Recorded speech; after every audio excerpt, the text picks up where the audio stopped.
It's loading. I need to share it to my business. Okay. Did it ding? Okay. All right. Yeah, I see it. We should be good to go. Why did I do that? I'm trying to share it. It just share it to a page. Okay. Share it to. Okay. All right. And you'll probably have to turn your volume down. You talking about my laptop?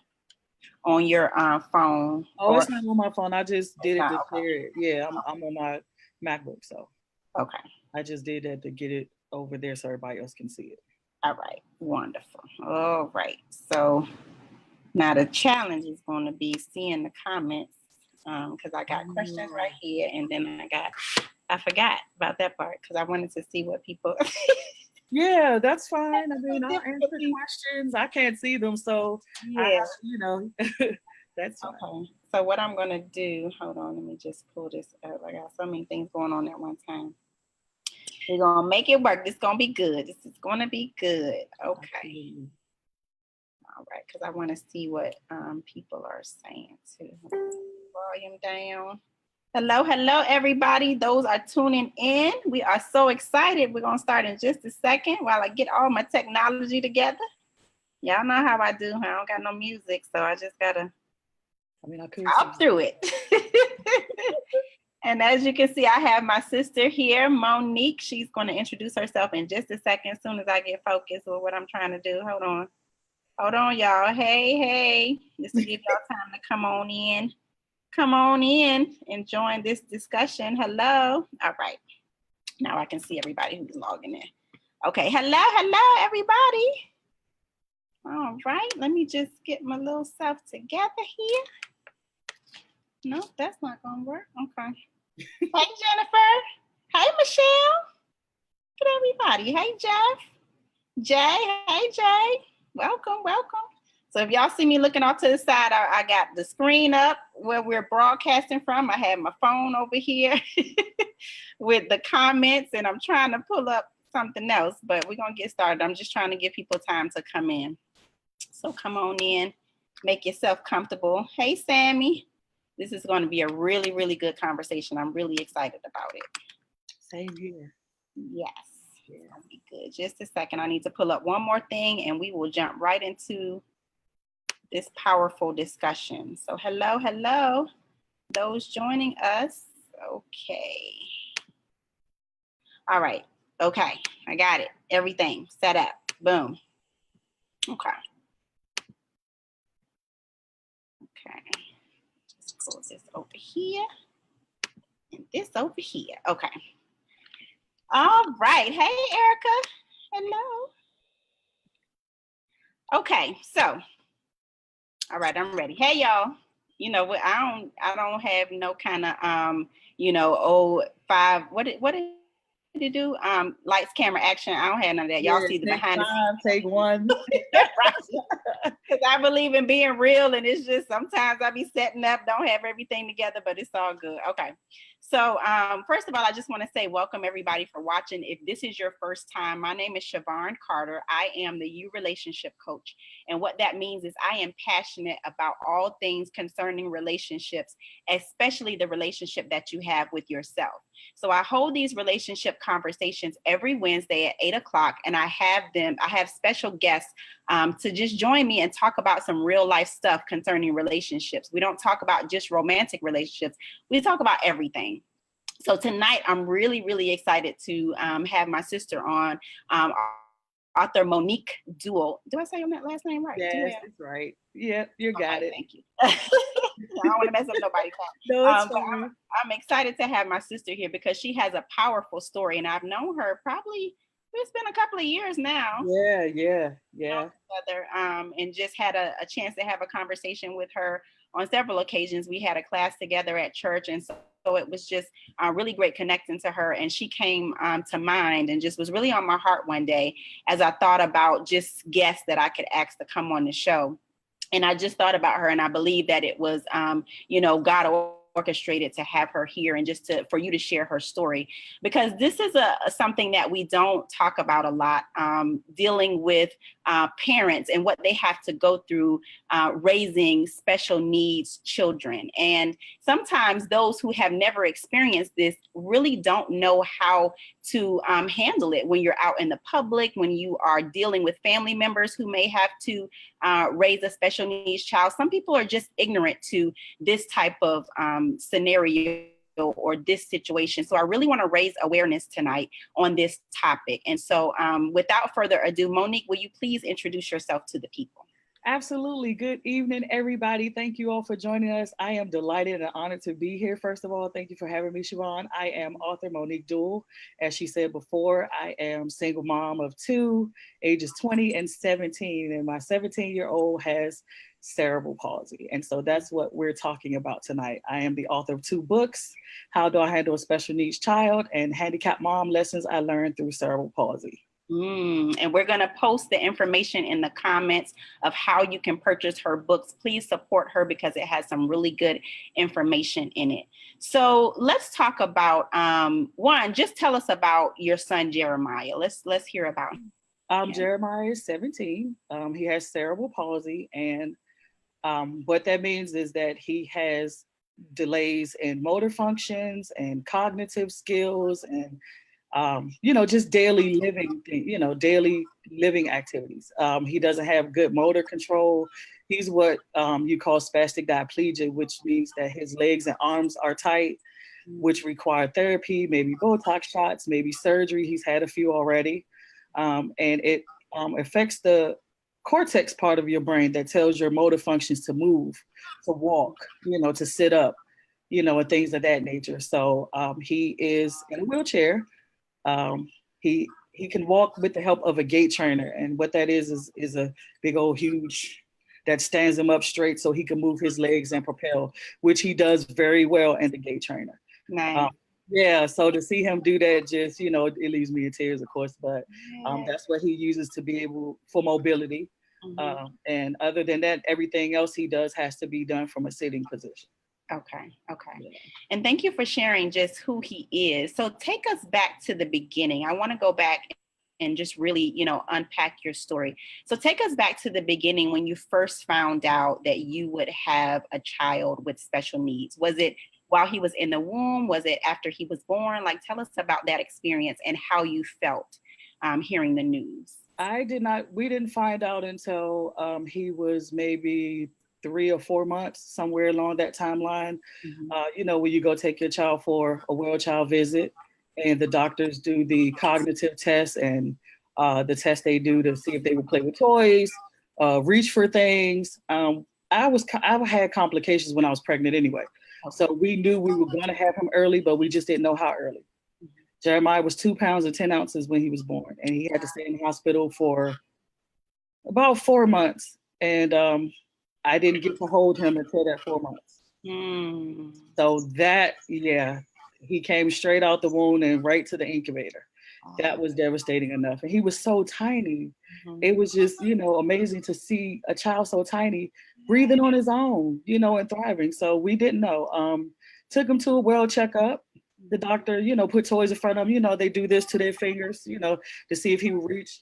He looked at him, he just looked, he followed with his eyes, but he didn't reach for anything. He wasn't showing interest in the lights and the sounds. And so to me, I just said, okay, well, maybe he don't like it. I was in denial. They told me he would have some delays, but nothing like that. And so when they did all the tests, the doctor said, well, Ms. Duell, his extremities, the mere fact that he's not reaching for toys and doing all that is, an indication that he has cerebral palsy. And I'm like, okay. And I was blank at that point because I'm like, what is that? Yeah, I was going to say, did you know what it was at the time? No, I had no idea. And then he walked out the room. And then when he came back in the room and gave me this big old packet of stuff with all of these therapies and doctors and stuff, I was like, whoa. And so I went home in tears, of course, with my baby. And I got on my computer, looked up everything I could about the type of cerebral palsy he had, what kind of therapies he would need. Totally overwhelmed. Yeah. Because he was a baby, but he was going to grow. So, So yeah, I was numb. I was in denial up until maybe he was 2 years old. I was still in denial. I said, okay, he just don't want to play with toys. He'll be fine. yeah, yeah. And You have know? you had any experience with children with special needs prior to that? Anybody in your family? Yeah, Like, my brother is autistic. I have a he's grown now, and I actually am his caregiver. okay. My mom passed away, so I've had him for a long time. He has autism, so yeah, I had experience way before I had my son. Okay. So, Okay. he's mostly nonverbal. He can talk, but he's Mhm. mostly nonverbal. But he can do for himself. You know, he goes to the bathroom and things like that. He can tell you if he's sick and things like that. Jeremiah can't. You just have to figure it out. Okay. So at 3 months, you find out that he has cerebral palsy. And then, you said up until he was 2 years old, you were in denial about it. So walk us through the years, these 17 years of his life. What has, the process been like? What has it been like for you raising Jeremiah? Okay. For one, I mean, there's always an adjustment. Mm-hmm. Something as simple as going to the grocery store doesn't happen unless I have a babysitter. Mm-hmm. Something as simple as going to the movies, or going out of town, or going to get my hair done. Just me time doesn't happen without a babysitter or a caregiver. I used to sleep in shifts because he was having seizures in the beginning, so I would sleep maybe 3 or 4 hours, get up, go check on him, and then go back to sleep, Mm-hmm. or go to sleep half the night. When he goes to school, go back to sleep, then get up and cook dinner and things of that nature. Sometimes I still do that, I think, because I'm used to it. I still get up in the middle of the night, or if I'm already up because I'm in school. Mm-hmm. So, I'm doing homework, checking on him. Wow. I have to fix his food. I have to bathe him. I have to lift him. I have to change him, Mm-hmm. get him in and out of the chair, get him in and out of the van. He can say a whole lot of things and stuff like that, but to say, "Mommy, I'm hurting," he can't say that. He'll just say sick or fever, or he's learning. I'm teaching him how to associate words with what he's feeling. So Okay. he's getting much better at expressing himself. He loves people. He's a people person like his mom. Mm-hmm. He's very happy all the time. Even when he's sick, he's singing. Just happy, joyful. He's a joy. He is a joy, and it's a lot. Yeah, therapies. He's had, I think, three surgeries so far. Mm-hmm. Spinal fusion because his spine curved, Mm-hmm. and tendon lengthening because he was so tight and the Botox shots weren't working anymore. Mm-hmm. So he probably have to have another spinal fusion surgery, because as he grows, that part of the brain that tells you to grow is stopping him from growing. So that's why his spine curves. And so they have to surgically straighten it. Wow. Yeah. So just thinking as you're kind of going through the process of the things that you have to do, what does work, are you able to work? Like, how it seems like it's a lot that, It is. yeah. I was home for pretty much the duration of his life, and I decided to try to go back to work. And while it's been great because that got me out of the house, and out in society, Mm-hmm. it has been overwhelming because I have to do everything around him. Yeah. So no matter what I do, it goes back to, okay, no, I can't do that because I have to be here for Jeremiah. Yeah. Or no, I have to wait to do that. And so after a while, it weighs on you, it weighs on you. You kind of get frustrated. Yeah. Sometimes I do. I get frustrated sometimes when I want to do like some of the most simplest things. And the reality is I can't do that because I have to make sure that he's okay. Yeah. Sometimes it takes more than one person now that he's heavier, to be able to deal with him. So imagine having to call maybe 2 people all the time to say, hey, I need you to, come do this or that while I go, make a run or whatever the case may be. So yeah, everything is an adjustment. And it's like, he's the nucleus of it all. Every little thing I do, it comes back to, okay, is Jeremiah going to be able to go? Or, is it accessible? Things of that nature. Yeah. And so one of the things I want to acknowledge, Deborah. Hey, Deborah. She said, wow. And then she said her oldest nephew on her husband's side has cerebral palsy. And she says she loves your strength. So tell us about, what this does for you emotionally, like mentally, like what have you gone through, emotionally, mentally, spiritually, as you are raising this amazing child or now teenager? Honestly speaking, I I was stuffing for 17 years. Wow. I kept telling people I was okay when I was not. Yeah.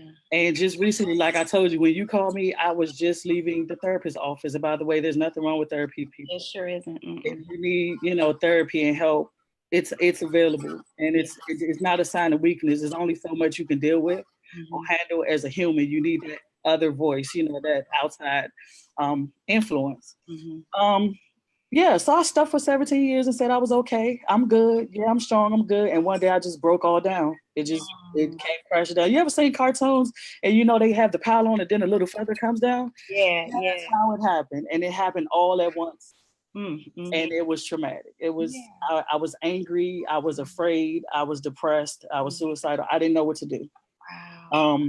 I was angry at God. I'm not gonna lie. I'm not gonna tell y'all that lie. I know who God is. I have a relationship with him. I'm saved, but I was pissed. I'm like, God, why haven't you fixed this already? Yeah. You pray for how you pray for something. I'm like, okay, I'm getting everything else I'm praying for, but I don't want any of that anymore. This is what I want. I want my son to be normal. I want my son to run behind me or run and play with his brother, walk, do those things. And it hasn't happened. Yeah. And I appreciate you sharing the reality of it, like the real raw emotions, because that's real, because there may be somebody watching this, a mother or a father or a caregiver who is in this situation, and they may be suppressing it just like you were, like you said, for 17 years. And then all of a sudden there's this explosion of emotions that you've been stuffing down. So I can imagine it was probably, like you said, anger and all that would be coming up. Guilt, because as a mother, it doesn't matter what anybody else say. You feel like, okay, this is your child. What did you do to cause this? Wow. And sometimes in the beginning when I went through that, like I said, I just kind of dismissed it. Like I didn't do nothing. I'm good. And then other times I was like, what did I take care of myself properly? Did I miss something? Did I miss some signs I should have seen, or whatever the case may be? And I blame myself for it. And sometimes I still do, because I'm like, if I hadn't did X, Y, Z, maybe he would be normal. But what I've learned is not to stay there, because those thoughts are going to come. They always do, because I'm always thinking about how I can make my son better. That so he can have like a good quality of life. Yeah. And I don't think you ever stop hurting as a parent. I don't think you do. You feel the pain and you acknowledge it, and then you just go through you go through another day and ask God for strength to deal with it. Yeah, absolutely. And I'm so glad that you're getting the support, especially the emotional support that you need through a therapist. You know what I mean? Because it's a lot, just like you said, all the stuff that you are going through, it's a lot to deal with. So just medically, for those of us who are not familiar with cerebral palsy, have they talked about like what could cause it, like where it comes from, or is it just one of those things where it just happens? It can come from it. Well, first of all, he was born almost 3 months early. Okay. So that definitely is a cause. Like preterm birth could be a cause. It could come from maybe infections from the mother and all that. All of the other things that cause cerebral palsy didn't apply to me. Right. The only thing, that was the issue was he was born early. And because he was born early, a lot of babies do. When they are born early, they bleed on the brain. So he had a IVH grade 2, which is like maybe a teaspoon or less of blood on the brain. But our brains are like tissue. Yeah. So that little bit had a big impact. So so medically speaking, your child, it just depends on your child. You take day by day. The spasticity issues, the older they get, it will get, it can get worse because they're not stretching their limbs. They can't. So, you have to do therapy, occupational, physical therapy. Like I said, Botox injections, and when all else fails, surgery. Yeah, which is the absolute last resort for me. Yeah. Absolutely. And I just wanted to, lift that up because like you said, guilt is real. And there could be some parents out there who are feeling guilty, like they contributed to what is going on with their child. But like you said, there are so many different reasons or explanations for what could be happening. And sometimes just having that information can lessen, the feeling of guilt. But like you said, there's still that little bit of guilt but it just helps to have like the factual information, I guess. Yeah. To kind of weed out, like you said, none of the other things apply to your situation. So it's like kind of separating the truth from what's going on, what your mind may be trying to tell you, you know what I mean? Yeah. Because I'm telling you, it was days that I was like, okay, God, help. Yeah. Because I didn't know what to think or how to feel. I mean, I think for a moment, I don't know if I didn't have faith or I was, just like, no, God, I don't want to do it. Yeah, right. And that's real, I said, okay, Lord, I love my child, but I'm only one person, trying to take all this on. And let me say this as a sidebar, people. When people try to encourage you, please know what to say. I know that's right. Please know what to say. I had a lady, and I promise you, it took every bit of Jesus in me not to snatch her. She said, "I'm glad it's you and not me." Excuse me. Oh, ma'am. No, ma'am. No. That makes me feel better. Thanks. Great. Yeah. Or don't say this. God gives his strongest battles to his strongest soldiers. Please, people, come on. That has nothing to do with anything. I think people try to say things out of encouragement. Yeah. Some people just say stuff out of ignorance because they don't know what to say. So if you don't know what to say, please just don't say nothing. Right. Just give me a hug and walk by or something. Right. Because some of these comments and don't have nothing to do with God. Yeah. And nothing to do with why he allowed this to happen and all this that's not helping me, telling me, oh, God allowed this to happen to bring somebody. What? No, I don't want to hear that. No, because that's not bringing me no kind of comfort right now. Okay. I don't feel strong or nothing right now. Yeah. They would say, say these things, and I'm like, God, this is making me angry because I know this don't necessarily have nothing to do with you, but these people don't know what to say. Right. So it's hard for me to make friends and things like that because people feel like they can't say things like, oh, my son on the soccer team. Okay, your son is on the soccer team. It doesn't bother me. Yeah. Talk about your kid. I love that. Talk about your kid. That doesn't bother me, that you're talking about the stuff that your kid can do. Those are accomplishments. And I'll tell you, hey, today Jeremiah said a whole sentence. Yeah. That's my celebration, Yeah. So we all got something to share. It's not, I'm not in this bubble, but I am isolated. It's like you're automatically discriminated against and segregated as a woman because you have a child with special needs, like there's something wrong with you or something. Like SARS. And you know what that makes me think about? I have a really close girlfriend who has a granddaughter who has special needs. And she was telling me when she's out with her daughter and her granddaughter, like people just stare, or they just say random things like, oh, I have a special needs grandson too. Like, it's like, okay, you know what I mean? So tell us about that. Like, what would you say to those people when you're out and about? What are some things that people do and that you would people not do or do? But Jeremiah loves to talk to people, and if you walk by close enough, he'll reach his arm out and say, good morning. Okay. This one lady snatched her arm from him like he was trying to kill her or something. And I'm like, lady, you better be lucky somebody want to touch you. Wow. And so she didn't, and quite naturally somebody will react like that because they don't know if the person's going to hurt him. And I had to explain to her, he was just saying good morning. Yeah. There are people who have asked me stupid questions like, well, what does he do? Like here's a toy or a product. Wow. And other people like little kids, they're curious about his wheelchair. So they like to push the wheelchair. So little kids and babies, they'll come up if they can walk and try to push the chair and, try to play with him and stuff. And he loves it. Yeah. It's not, it's okay.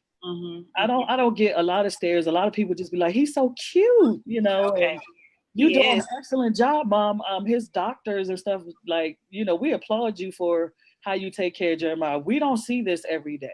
So when your child's pediatrician calls you to say you're doing a phenomenal job as a mother, that speaks volumes. Absolutely. And I told her, I said, that's God, honey. Every day I just, like I said, God gives me strength to do it. And as long as he gives me strength to do it, I'll continue to do it. I know that's right. And I just want to acknowledge Anthony McClaw. I hope I'm saying your name right. If I'm not, I'm sorry. But he says you are a great mother. And then Deborah says, you're an awesome mom. She doesn't know you, but just from your story and just you sharing, she just wanted to acknowledge that you're an awesome mom. So thank you guys so much. Thank you, Anthony. Yeah. That's my sweetheart right there. Sweetheart, okay. Uh-huh. So let's talk about hold on. So let's talk about speaking of sweethearts. I don't know if it's your sweetheart like that, but let's talk about how how it impacts your dating life, because you're a single mother. How does that impact your dating life? It's interesting because let's say this. If I never tell anybody, if I never tell a guy that I have a child with special needs, things will be fine. Okay.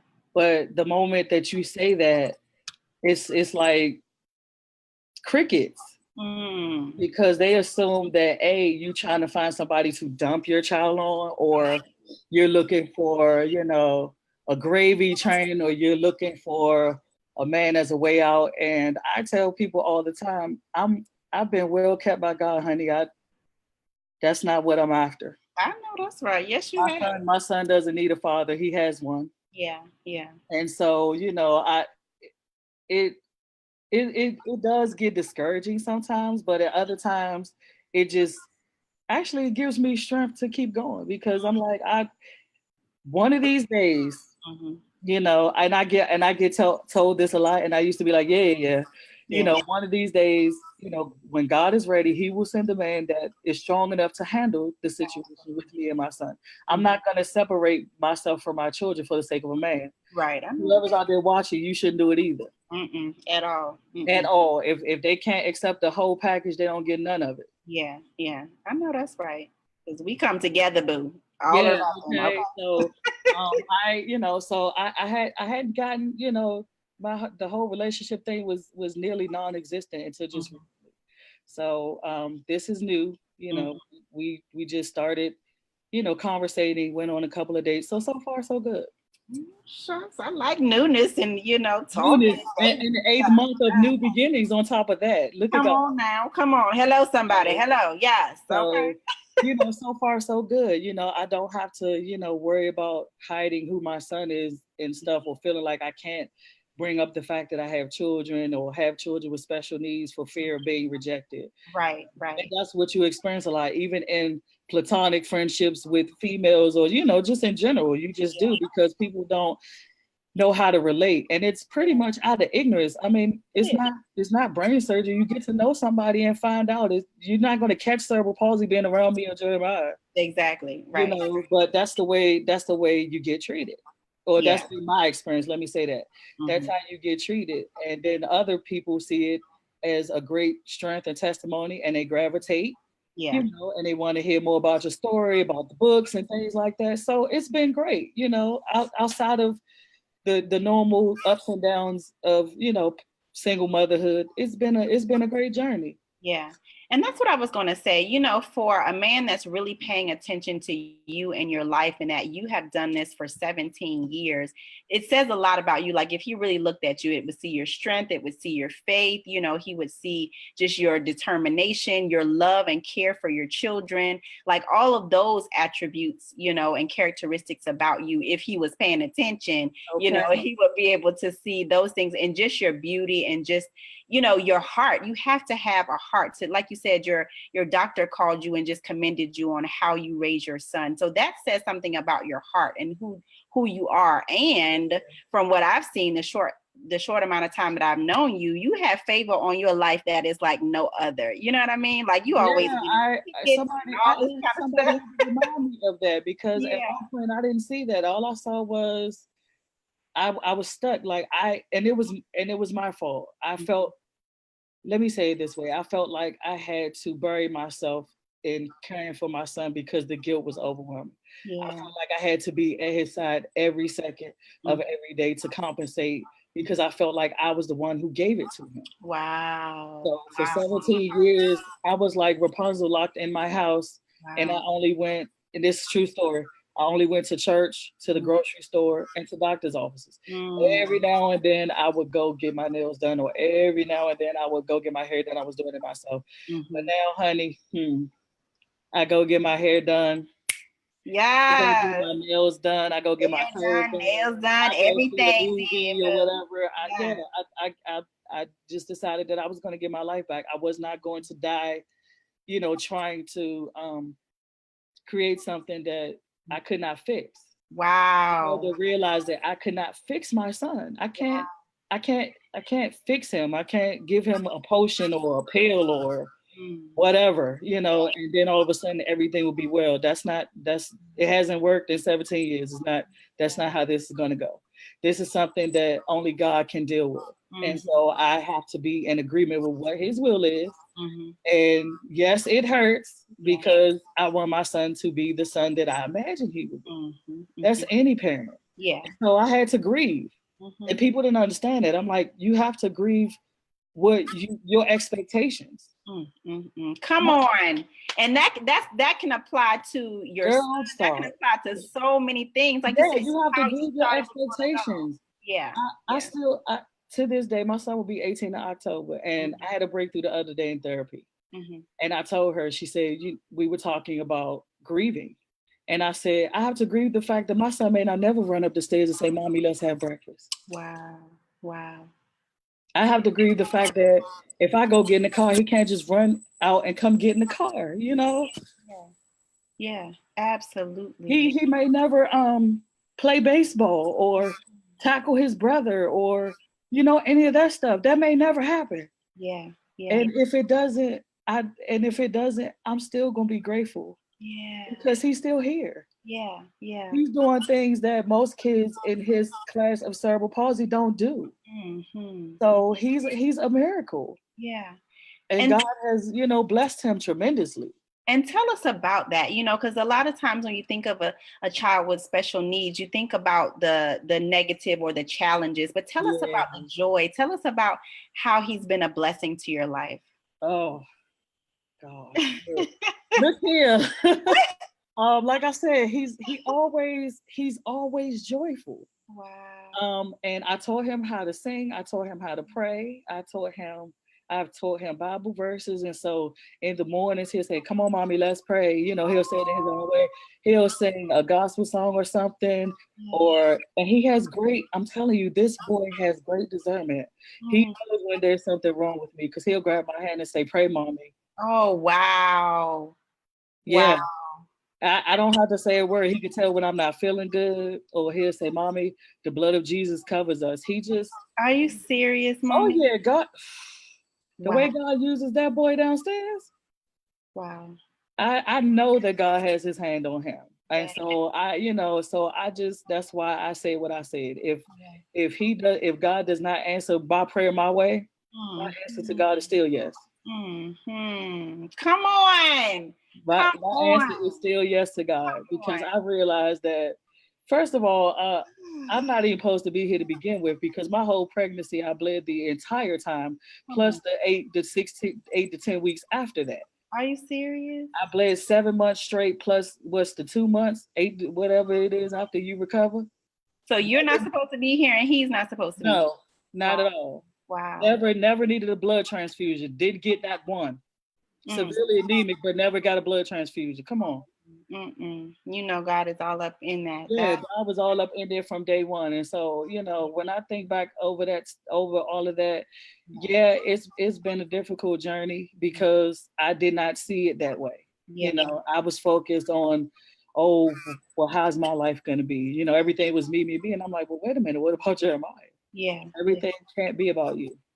But what this makes me think of, the fact that you are now allowing your emotions to come up and be released. It sounds like you are experiencing so much more joy. You know what I mean? And I had to pour out, and I still do.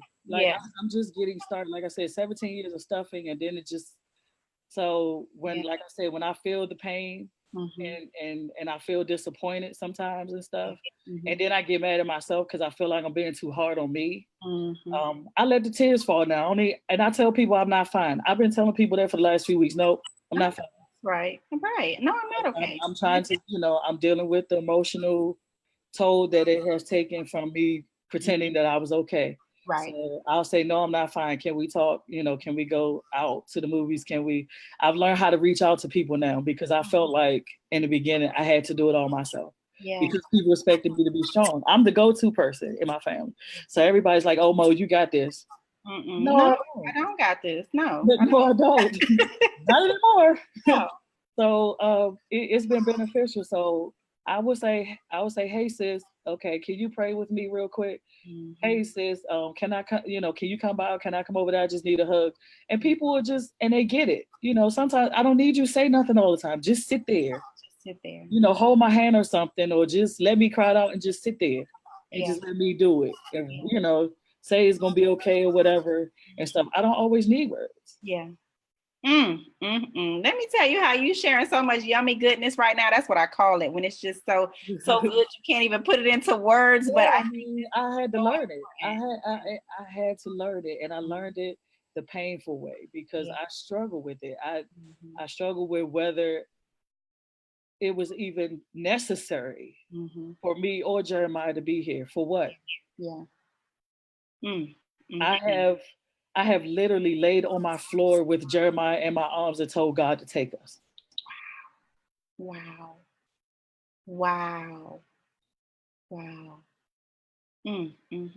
I have like cried and screamed out to God, like, what? Why aren't you fixing this? Yeah. Am I missing something? And you start thinking in your head, okay, maybe I committed some crazy sin that I forgot about. Right. So you start repenting for 50 million things you might have thought about, in hopes that would soothe God enough to answer your prayer. Yeah. So it's almost like looking at it like it's a punishment or a right. I felt like I was being punished because my husband at the time, I was married previously. At the time was not saved, and I was. And I didn't understand what being unequally yoked meant until later. And let me tell y'all, sidebar, if he ain't saved, don't do it. Point blank in the period. It's not worth it. The spiritual aspects and the things that you're gonna have to go through for that ain't worth the ring, boo. I'm telling you. Wow. I wish I could go into all that, but I'm not. I'm gonna leave that alone. But that was my sidebar. But I felt like, maybe I was being punished because I was unequally yoked, and I didn't do what God told me to do. How God tells you to do certain things. Sometimes you be like, nah, God, you ain't told me to do that. I'm not doing it. Yeah. So I just rationalized. I tried to find some sort of soothing agent that would make me feel better about having a special needs child, where I wouldn't have to cry anymore or hurt. Yeah. Wow. And that doesn't work. My coping mechanisms were not good.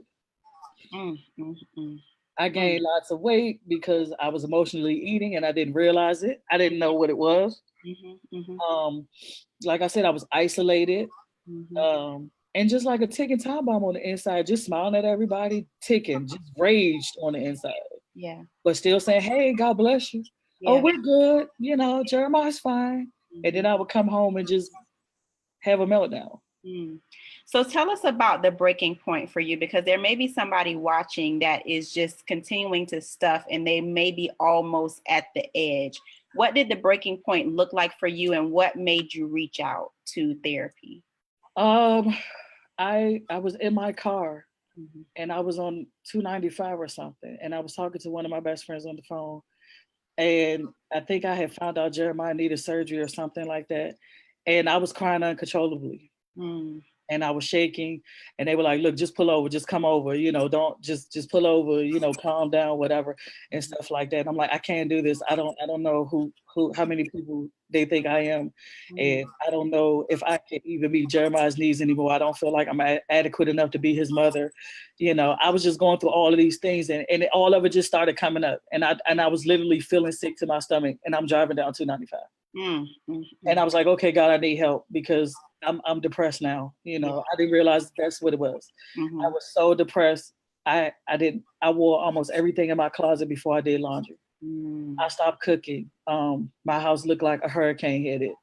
I'm not a procrastinator, and you know that, because you know me. I will wait till the absolute last Jesus second to do anything. I would say, do we have to do this today? Okay, I'll do it tomorrow. Tomorrow came. Did you do it? No, I'm gonna do it tomorrow.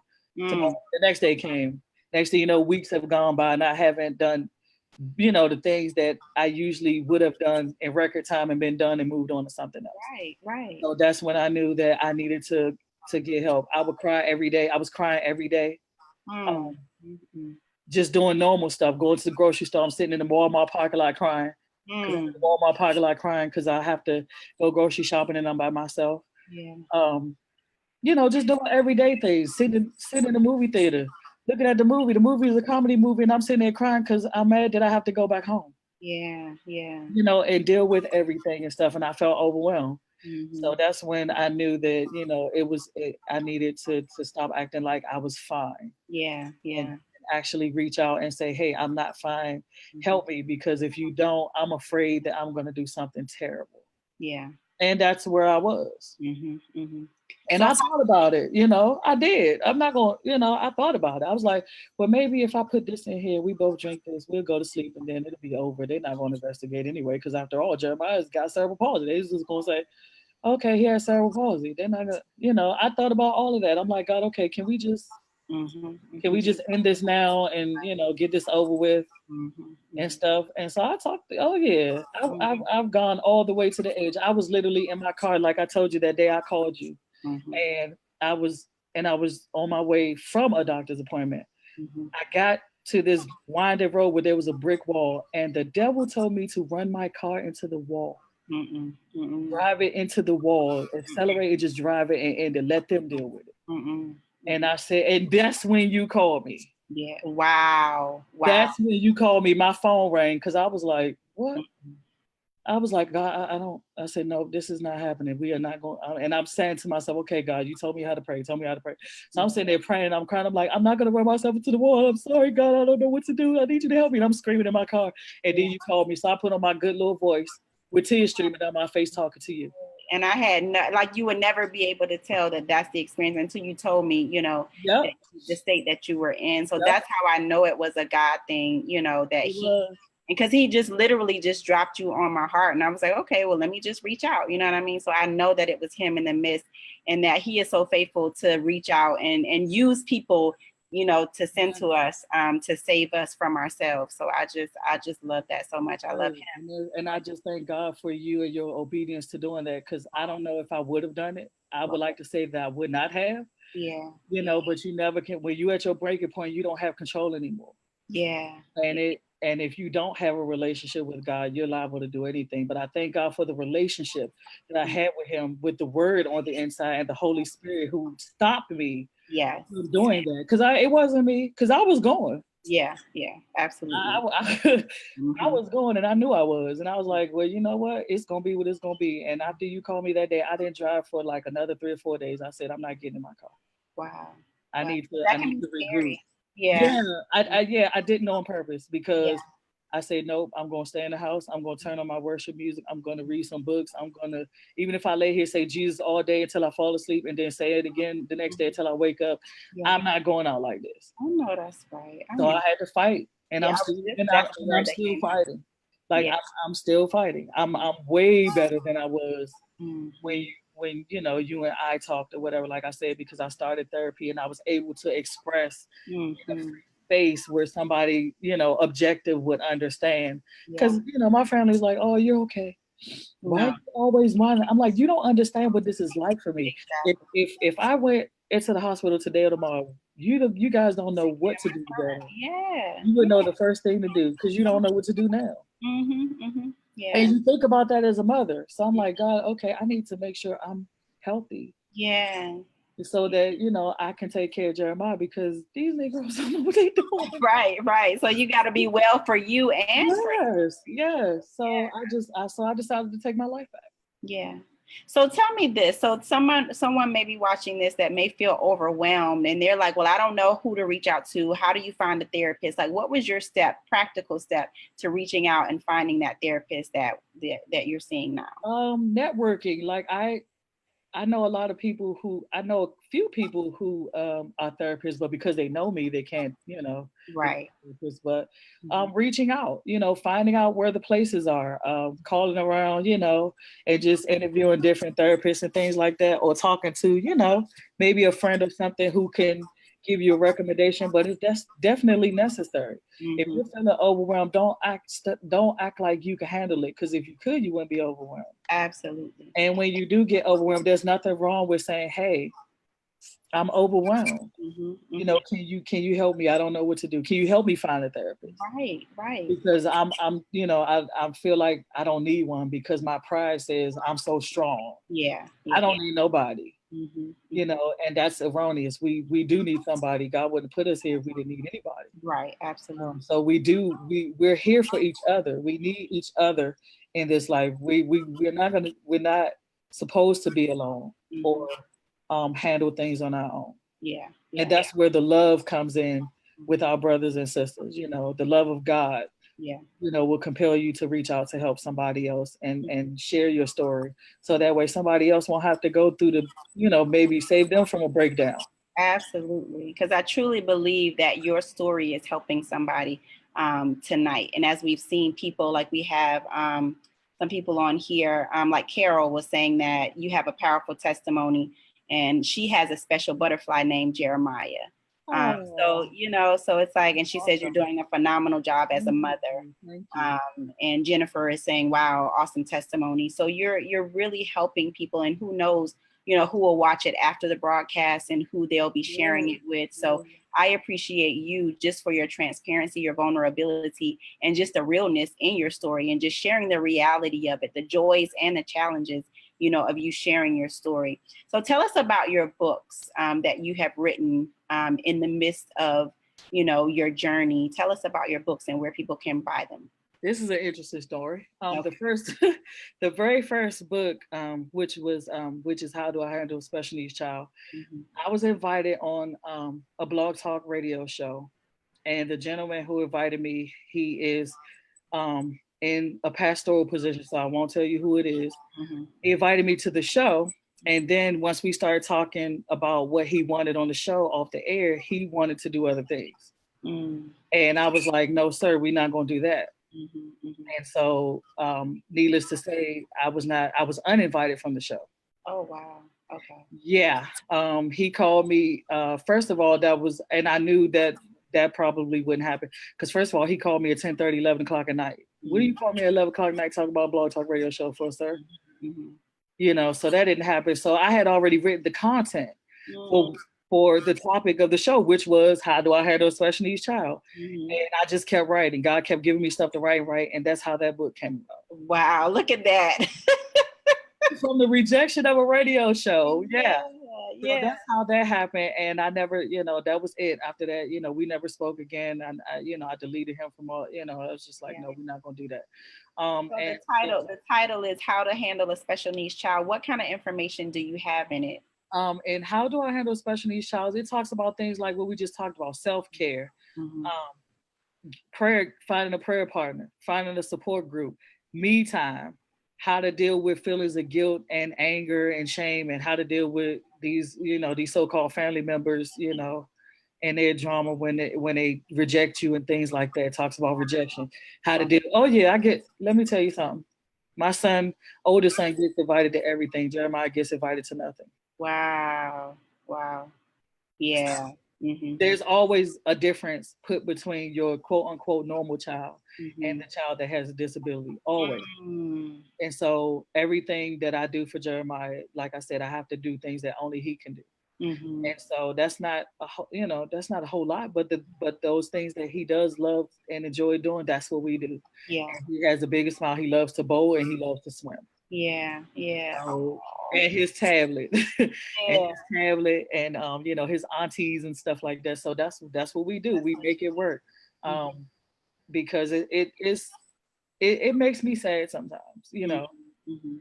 going to amusement parks and things like that. Yeah. And he's so happy watching all the other kids on the rides and he can't get on any of it. Right. Right. So, but I try not to let that, damper the family fun day and all Mhm. that sort of thing. But So that's the kind of stuff that you have in the book. Yeah, self-help things and stuff like that, the emotional and spiritual, how to go to God in prayer when you feel overwhelmed and things like that. I had to read my own book again when I know that's right. But just sometimes that happens, he gives it to you. I had to go back to my own stuff and say, okay, God, I'm telling these people how to do all this stuff. Now I got to take my own words. Absolutely. Yeah. And do them myself. Now, the second book is the entire story. Okay. Handicapped. I called it Handicapped Mom because I felt like I was the one who was handicapped. Wow. My son is just fine. Wow. He's perfectly fine in the state that he's in. He's perfectly happy. He doesn't know what, I guess, a disability is per se and all of that stuff. He's happy in the skin that he's in. Mm-hmm. But I was not. Mm-hmm. So that's what this is about. This is about the story. This is about the whole testimony from the beginning of the pregnancy, everything that happened. And let me tell y'all, some stuff happened. I will tell you because you got to read the book. Right, exactly. I mean, you will have your mouth open around chapter 5. Wow. You'll be like, what in the world? Don't call me on the phone, y'all. Right. Just send me an email. I get that a lot. They're like, did this really happen? Yes, it really happened. So, and that's what this book is about. It's talking about the diagnosis, the trials and tribulations, going through that, the failed marriage, everything. It's in. That sounds juicy. So tell people where they can purchase the books. This book, both of the books are on Amazon, but I have personal copies at home. Okay. And so if anybody wants a personal copy, signed autograph, yes. I have Cash App, and it's $ Monique Duell. The books are $15. If you want to buy a book or two, put your address and who you want it made out to, and I'll send it out to you. Or like I say, you get it on Amazon because it's in digital format and stuff up there as well. But the devotional book is not, because I co-wrote that with other ladies, and that's sold through, the third party. But I can still order those too. And tell book. It's called The Power of God Devotional 2. Okay. I have about 20, I think 15 or 20 journal entries in here. I was asked to pick dates. I got to pick my own dates, which were significant to me. Told a story. Nice. Put a corresponding prayer in the scripture. Is phenomenal. And people were mad at me because they're like, but that's not your devotional. So yes, at some point I will write a devotional. Okay, Cedric, I see you on it. I will write my own devotional. They were mad because they're like, this is not your book. I'm like, no, it's not. I was asked to co-write with somebody else. So, and the children's book isn't out yet. I'm trying to find an illustrator and things like that. And financially, a children's book can cost like anywhere between $2,000 and $3,000. Absolutely, yeah. Just so, yeah, that's to do everything though. So, sister got to get her coins up to get this book out. It's already written or whatever. It just needs to find a nice little publisher that God will favor me with to be able to get out. And you guys are gonna love it. I can't wait until I, get it out. I've been sitting on it for like 2 years now, baby. And so I'm back to, really trying to get it together and get it out there, because it's good. I believe it's gonna be a blessing. The way God gave it to me is phenomenal. My son, when he read it, he couldn't even finish it. He started crying when he read it. Wow. And it's a children's book. Wow. He was like, Mommy, I couldn't even finish the rest of it. He was like, wow, did you do this? I'm like, yeah. Yeah. So I still do a lot. I write for other people too. I'm a ghostwriter. Blog, where I talk about my raw emotions and things like that. My blog is called Breaking Free, which is self-explanatory. Wow. It's on WordPress. So if you guys on WordPress, is Breaking Free. And so check that out. Leave comments, suggestions. I love all the feedback. And we'll put all of this in the comments. So, and you can put how people can get in touch with you and all that kind of stuff. So in our last couple of minutes together, what I want you to do is just share words of encouragement to a woman who may have just found out she has a special needs child. Maybe she's pregnant and test results haven't come back in a way that she desires. Or maybe, like you said, when after her child is born, she finds out that he or she has some challenges. What words of encouragement would you give to her? That's a good one. What I will say is that is your child regardless. And God has given you the strength to deal with whatever the challenges are. Um, I'm not going to say it's going to be easy because that's a lie. I'm not going to say you're not going to cry because that's a lie. What I will say is that no matter what stage you find yourself in with your child, you have to look at it as a blessing. And when you need help, reach out for help and embrace the gift in your child. Don't focus so much on the disability because that's where the problems are going to come in. Because we can all find 50 million things to cry about. Yeah. But then we can't find 50 million things to be grateful for. That's the problem. So every day, gratitude. Every day, learn something new about yourself and about your child. Love on them like your life depends on it, because it does. And they would thrive. Jeremiah was not even, he wasn't even on tubes and things like that in the beginning. He was breathing on his own. Wow. At 2 pounds and 10 ounces. They put the tubes in him for, obvious reasons, and things of that nature. He was doing all of that stuff. He was just too small. And he's now almost 18. That's love. That's what love does. Love will, I'm telling you, love covers, love builds up, love supports. It's love. If you got love for that child, God will make a way out of no way for you to do everything you need to do for yourself and for your child. Don't look at it as a death sentence, which is, like I said, what I did. Look at it as a life sentence, something that will bring, you will discover stuff about you that you did not know. You will have such a strength and a resolve in you that is phenomenal that you never knew existed. And that, and no matter what, give it to God. When you hurt, say, God, I'm hurt. Yeah. You got to say all these grandiose words. He know all them too. Say, God, okay, I'm pissed off. I need you to help me. I don't like this. Yeah. He knows that anyway, because he knows what you're thinking. Right. Just don't be ashamed to admit where you are emotionally. Get the help and the support you need. I mean, the support is out there. There's not a lot of support for cerebral palsy. Everybody's focused on autism and Down syndrome. So at some point, once I get myself together, because of course, we're just getting back home. Right. I want to start some sort of cerebral palsy support group, because there's not a lot of that. It's all these, I go to all these other support groups talking about other disabilities that don't apply to me. Wow. I mean, the content is still good, but it doesn't apply to me in my situation. Yeah. So hopefully, like I said, I'll be able to do that and be able to help other parents and do, things such as this on a different platform and stuff. Let me say hi to my son real quick. Hey, son, mommy loves you. He's watching. My oldest son. Yeah, he's on here. And just know that God loves you above all. God does not hate you because you have a special needs child. He did not give you, this special needs child to punish you or, to make your life miserable. Actually, the disability actually gave me new life. Come on, Monique. You better say that. Say that again. What you say? Say that. My son's disability gave me new life. Wow. I've gotten things that I've never had before, and I've gone places and done things that I thought I'd never do. Yeah. Wow. And it's been amazing. And it's just like you're able to see it and just really, it sounds like really embrace it, Yeah. I had to learn to embrace my son, y'all. I'm serious. I had to learn. You ever seen the movies where the people have to admit that they have an alcohol problem? Yeah. And they say, "Hey, my name is, and I'm an alcoholic." I had to do that. I had to say, "Hey, my name is Monique Duell, and my son has cerebral palsy," because I wouldn't talk about it. Wow. I was too ashamed to talk about it. Yeah. I felt, guilty for bringing it up. I was so sheltered. I built this whole wall and buried myself in it. Yeah.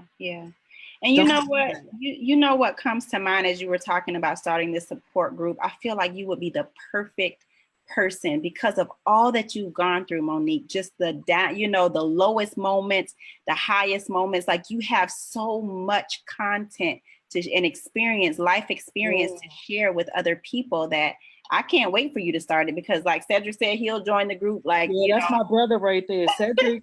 Okay, Cedric, I'm about to put you on blast. My brother Cedric has cerebral palsy. Wow.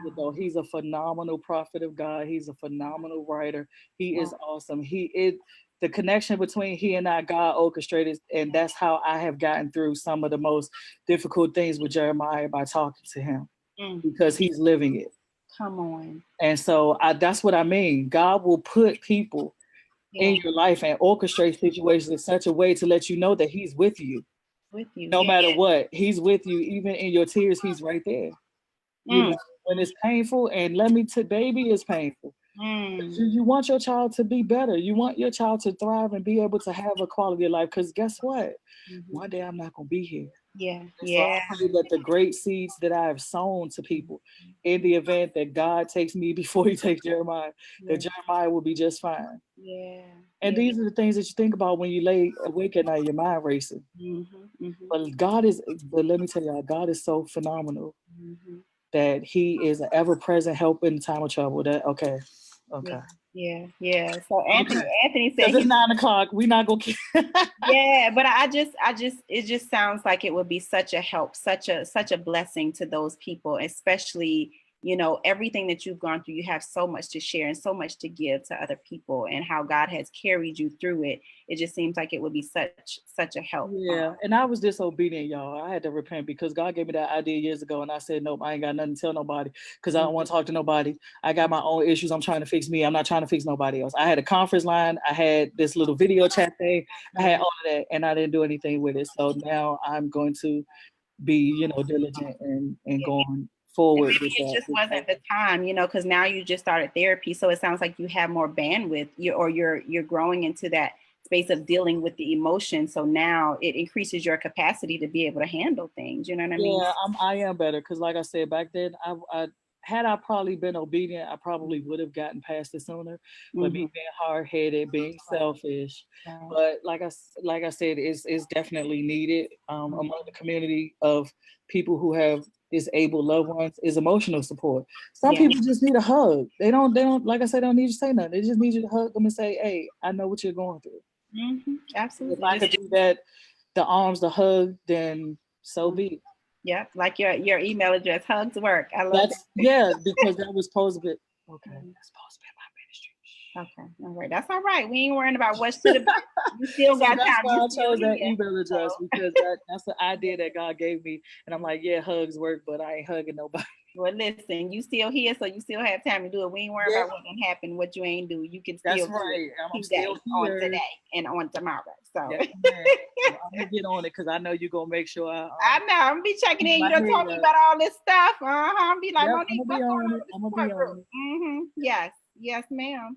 So I just want to thank you so much, sis, for sharing your story and just for, being open and willing to share this part of you, the ups and the downs of your story, because I know it, like I said, it helps somebody. So thank y'all for tuning in. Thank you guys for tuning in. Thank you to my friends who are on here who supported me and came on to give me love. Thank you, Anthony. Thank you, Cedric. Thank you, son. Love you guys. Appreciate you. Yes. And like I said, I do this every Wednesday at 8:00. I have special guests, and I just love people telling their story. So I have all kinds of people just sharing their powerful stories, because I believe that, we overcome by the blood of the Lamb and the word of the testimony. And these testimonies are just, something that lets us know that we're not in this life by ourselves. We don't go through things just for ourselves. And so what you're going through right now can help somebody else. So just hold on, keep going, and know that God has you. So thank y'all so much for watching, and I will see you next week. Yes. Bye. Yay.